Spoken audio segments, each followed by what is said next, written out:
गांधींनी नेहरूंना पत्र लिहिलं, हा शेतकऱ्यांचा देश, शेतकरी आणि खेड्याकडे तुम्हाला जास्त लक्ष दिलं.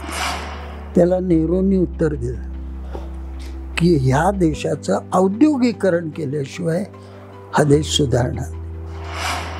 शेतीवरचा शेतकऱ्यांचा भार कमी करायचा, या विषयावर एकदा 1991 साली एसिल किर्लोस्करांनी माझी चर्चा झाली. इंडस्ट्रियलायझेशन झालंच पाहिजे, ही ॲग्रिकल्चर सोसायटी राहिली पाहिजे असं नाहीच, परंतु नॉट ॲट फार्मर्स कॉस्ट.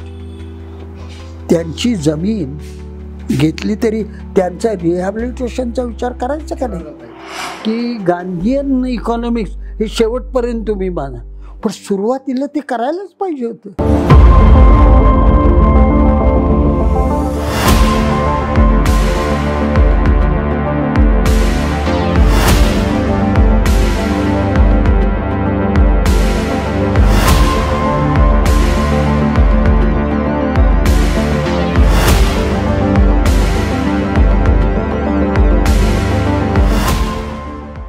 या देशामध्ये शेतकऱ्यांच्या बद्दलची भूमिका काय असावी हा फार जुना वाद आहे. 5 नोव्हेंबर 1947 तारीख लक्षात घ्या. 5 नोव्हेंबर 1947 म्हणजे 15 ऑगस्ट नंतर किती महिने झाले?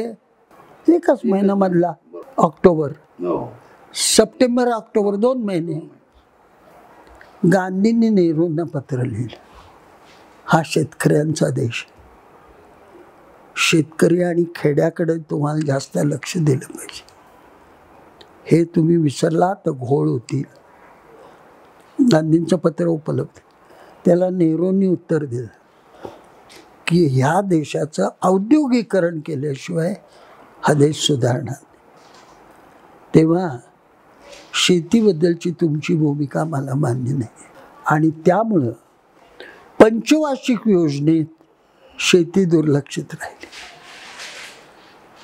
तेव्हा ती जी सर्व पंचवार्षिक योजनेत शेती दुर्लक्षित राहिली त्याच्यामुळे या आत्महत्या.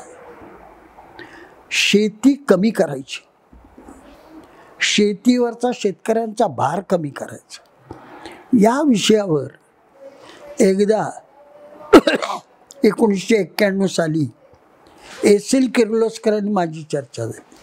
ब्ल्यू डायमंडमध्ये त्यांचं ऑफिस होतं. 91 साली राष्ट्र सेवा दलाचा सुवर्ण महोत्सव, मी निधी समितीचा अध्यक्ष होतो.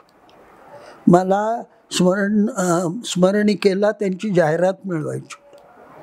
तेव्हा काम करणारे जे 2 कार्यकर्ते, एक रमण शाह म्हणून आणि दुसरा विजय नाहर म्हणून, त्यांना म्हटलं चल आपण एसिल किर्लोस्करांना. त्यांच्या PA फोन केल्यावर मला लगेच वेळ मिळाला आणि काय मी त्यांना म्हटलं माझ्या मित्रांना की 5 मिनटाचं काम आहे, कदाचित बऱ्याच दिवसांनी आम्ही भेटतोय म्हणून चहा 10 मिनटाचा वेळ जाईल, चला. काय त्या दिवशी म्हातारबॉनं झालं, पाऊण तास सोडलंच नाही मला.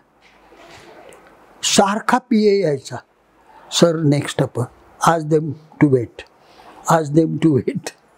पाऊण तास माझ्याशी विषय हा की औद्योगिकरण झालं पाहिजे. म्हटलं शंतनुराव इंडस्ट्रियलायझेशन झालंच पाहिजे, ही ॲग्रिकल्चर सोसायटी राहिली पाहिजे असं नाहीच, परंतु नॉट ॲट फार्मर्स कॉस्ट. त्यांची जमीन घेतली तरी त्यांचा रिहॅबिलिटेशनचा विचार करायचा का नाही? बरं, लँड होल्डर्स कमी आहेत, त्यांना पैसे मिळतील, पण जमिनीवर उपजीविका असणारी अनंत माणसं आहेत. शेतकरी 60% आणि शेतीवर जगणारे 70% आहेत. मग हा जो 10% त्यांचं काय, त्यांचा विचार करायचा का नाही? बरं, आज लक्षावधी रुपये मिळाले, चलनवाढ होती आहे, पैशाची किंमत कमी होती आहे, काय होईल? म्हणलं माझे आत्याचे मिस्टर आतोबा पानशेतमध्ये धरणात जमीन गेली, काही लाख मिळाले, एकदम खुश झाले आणि शेवटी मरताना पुण्यातल्या झोपडपट्टीत मेले, कारण तो पैसा कमी होता. मग याचा विचार करायचा का नाही आधी? म्हणून ज्यांची जमीन तुम्ही घेणार त्यांचं रिहॅबिलिटेशन, आणि जमिनीवर इतर जे उपजीविका करणारे आलुतेदार बलुते त्यांचा काही विचार करायचा का नाही? चायनानी केला त्या पद्धतीने, त्यांनी शेतीवर भर दिला सुरुवातीला, माओ सारख्यांनी सुरुवातीचा टप्पा तो करायला पाहिजे. मी असं म्हणत नाही की गांधीयन इकॉनॉमिक्स हे शेवटपर्यंत तुम्ही माना, पण सुरुवातीला ते करायलाच पाहिजे होतं. तुम्ही जे शेतकऱ्यांना एकदम असं वाऱ्यावर सोडून दिलं ते चूक आहे. हा मुद्दा आहे.